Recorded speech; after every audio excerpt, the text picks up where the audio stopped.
The wind off Lake Michigan had teeth tonight, biting through my overcoat and into my soul. Chicago in winter, a concrete beast hibernating under ice and indifference. The streetlights cast skeletal shadows, sirens wailing in the distance.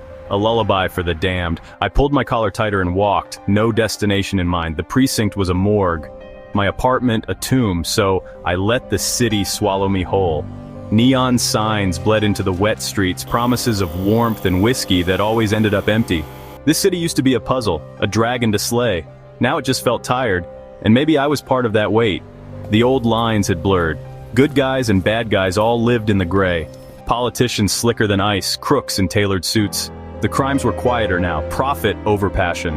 A sickness in the city's bloodstream, and I was just watching the patient die. My breath plumed in the frigid air. My service weapon felt heavier than ever. What good was order in a world that thrived on chaos? I was a relic, a knight with rusted armor, fighting dragons that had become spreadsheets and offshore accounts. The cold bit deeper. It felt like judgment. I kept walking, letting the city's frozen heartbeat echo in my chest. Each step was a reminder. I was just another weary brick in Chicago's crumbling facade. The city had changed, or maybe I had. Either way, the night was only getting colder, and I was still out here, searching for something I'd already lost. I found myself on the Brown Line platform, the L's rusty skeleton arching over the city. The train screeched in, windows glowing like jaundiced eyes. Inside, a few tired souls stared into the void, ghosts rattling through the city's iron veins. I used to ride the L with Melody. We'd talk cases, map out criminal empires, connect dots no one else could see. Now the seat beside me was empty, a void.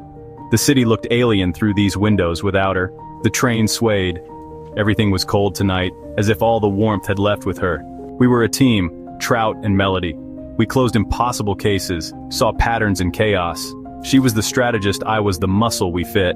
Our partnership was more than the badge, a silent promise to have each other's back. That promise was broken, not by betrayal, but by a better offer, a new life with Michael after going to her class reunion. She moved on, climbed the ladder. I was still here, riding the same train, staring at the same cold city. The train stopped at my station. I didn't get off. I just kept riding, haunted by the ghost of a partner who was still alive. The city we fought for was gone. The partnership was gone. All that was left was the bitter taste of nostalgia and the cold fact of my own irrelevance. The train rattled on, carrying me deeper into the night. I was a man without a destination, lost in the labyrinth of my regrets. The city's iron veins pulsed with memories I couldn't escape, and I was just another ghost clinging to the past. I got off the train in a neighborhood I barely recognized. The usual dive bars felt wrong. I needed a different kind of numb. That's when I saw it. A garish neon sign, Melody's mic. The irony hit like a punch, but I didn't turn away. Inside, cheap lights and desperation. The air thick with spilled beer and shattered dreams. On stage, a man murdered a Bon Jovi song. No one cared. This wasn't a place for celebration. It was a place for exorcisms. I found a stool in the shadows. The bartender slid a coaster in front of me. "What'll it be, pal?" he asked, voice raspy with sorrow. "Beer. Coldest you've got." He nodded. No questions. He knew the type. The men here weren't looking for conversation, just oblivion. I wrapped my hand around the glass, the cold a welcome shock. The man on stage finished to pitying applause. The silence that followed was heavier than his singing. I wasn't here to sing, I was here to listen, to let the off-key anthems of strangers wash over me, to feel someone else's pain for a change. The bar was a sanctuary for the broken. I stared into my beer, hoping for nothing. Tonight, that was all I wanted. Just nothing. The karaoke machine cycled through its song titles, each one a tiny, ironic jab. Melody loved to sing. Not well, but with infectious joy. After tough cases, she'd drag me to places like this, pick a cheesy duet, and for a few minutes we weren't cops. We were just two people singing off-key, laughing at the absurdity. I remembered one night after we caught Anthony Gallo, the silent songbird killer. Months of dead ends, fear, and finally relief. We didn't celebrate with steak or scotch. She brought us to a karaoke bar. She chose Under Pressure. It was perfect. For 3 minutes we screamed the lyrics, free from the weight of the world. Under the disco ball, there was a connection deeper than partnership, a shared victory, a shared vulnerability. We faced the darkness together and came out intact. In that noisy bar, we were invincible. Now, sitting in this sad imitation, the contrast was a physical ache. The joy of that night felt a lifetime away. The man on stage now sang about lost love, his voice cracking with pain. Every word was a hammer blow. The karaoke stage wasn't a place of joy tonight, it was a witness stand. And the only person on trial was me. The charge? Letting the best thing in my life walk away. The verdict? Still pending. The silent songbird case still haunted me, not for the gore, but the quiet cruelty. Anthony Gallo was no brute.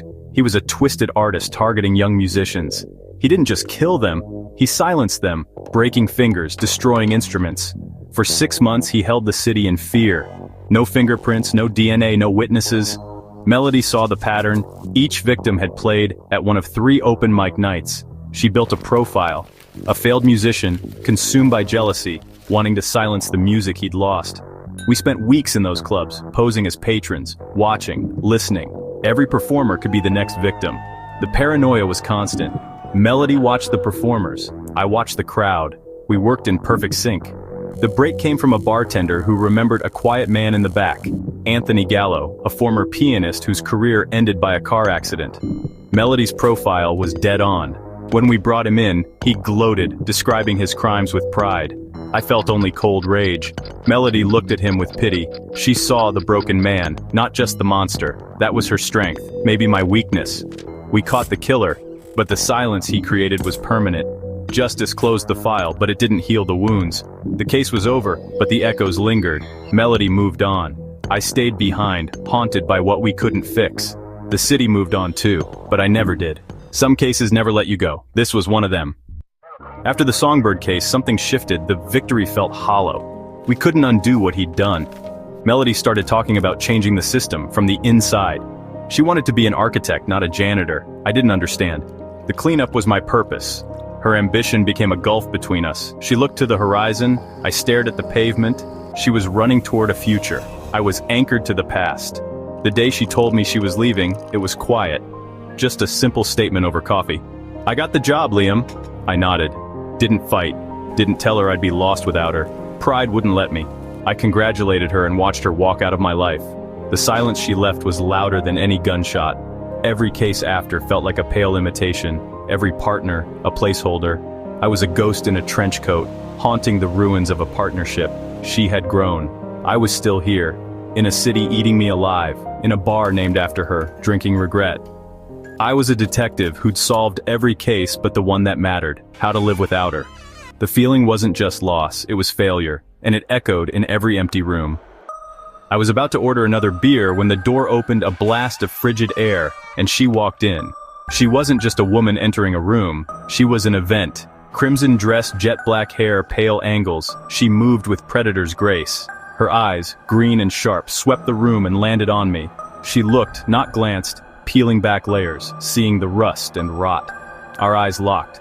No warmth, no invitation, just cool intelligence. She walked to the bar, heels clicking, and took the stool next to me, the one that felt like it still belonged to Melody. The air around her smelled of expensive perfume and danger. She didn't order right away, just sat, commanding the space. The bar's quiet desperation shifted, now charged with tense electricity.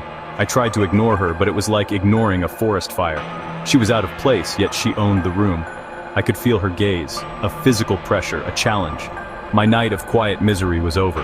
Trouble had just walked in, and it was wearing a crimson dress. I braced myself for whatever came next. The city's frozen heartbeat skipped. Detective Trout. Her voice was low, smooth, edged like cut glass. Not a question, a statement. I turned, met her gaze, green eyes flecked with gold, amused and fearless. I don't believe we've been introduced, I said, keeping my tone flat. She smiled. Stacy Hobel. Her handshake was cool, her grip firm. I make it my business to know the players in this city. She ordered a martini, very dry, very cold. Commands, not requests. Players? I echoed, skeptical. I'm a detective, not playing a game. Aren't you? She countered, voice dropping to a whisper. You chase, they run. The board resets. Sounds like a game to me. A game you seem to be losing. Her words hit a nerve. Losing. The word echoed in my head. I enforce the law, I said, but it sounded hollow. She sipped her martini, eyes never leaving mine. Oh, I think it's about winning and losing.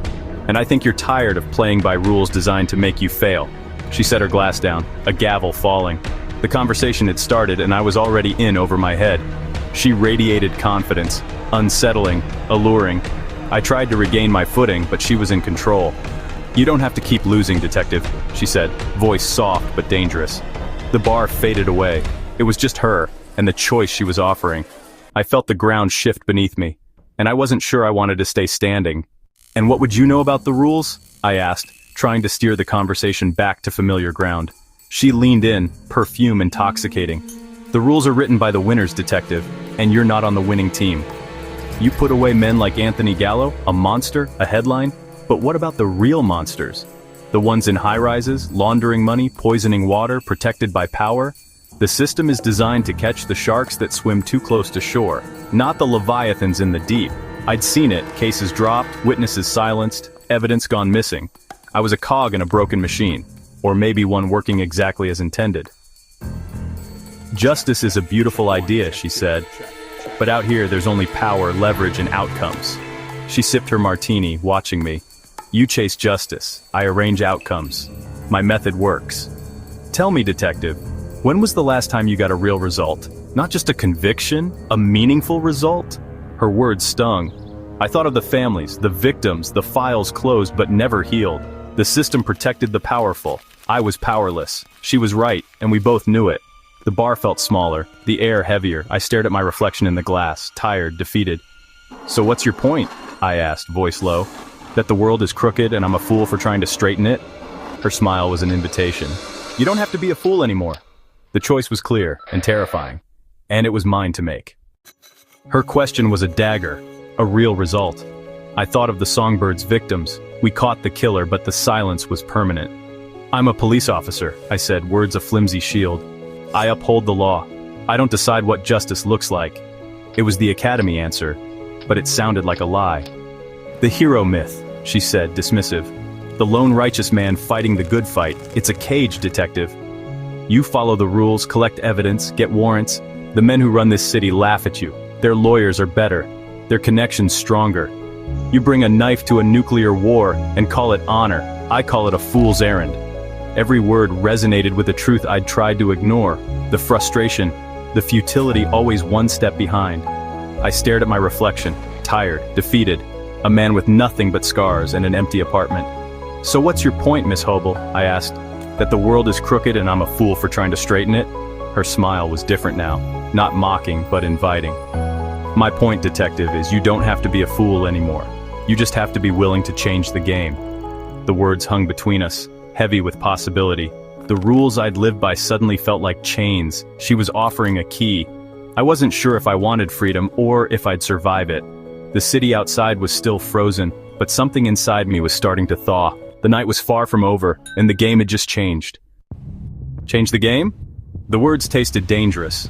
All my life the law was the law. There were lines you didn't cross. Melody wanted to change things from the inside. Stacy Hobel was talking about something else. Breaking the board, starting over. "The men with power don't play by your rules, Liam," she said, using my first name. A deliberate move. "Why should you? Imagine what you could do if you weren't shackled by procedure. If you could go after the real rot." She wasn't talking about bending rules, she was talking about shattering them. It was terrifying and tempting. I thought of the crooks who walked free, the grieving mothers, the times my hands were tied. What she offered was a shortcut, a more direct, more final kind of justice. The justice of the abyss. And a part of me, tired and angry, was listening. She saw the conflict in my eyes. She placed a black business card on the bar, just a name and a number in silver script. "You're a good man, Detective Trout. But being good in a bad world is lonely. When you get tired of losing, call me." She stood, her crimson dress a final flash of color, and left me alone with her words, her card, and a choice. A choice between the man I was and the man she tempted me to become. The karaoke singer started a new song, Hallelujah. I didn't know if it was a prayer or a warning. The city's frozen heartbeat pulsed on, and I was left in the shadows, deciding if I'd ever step into the light again.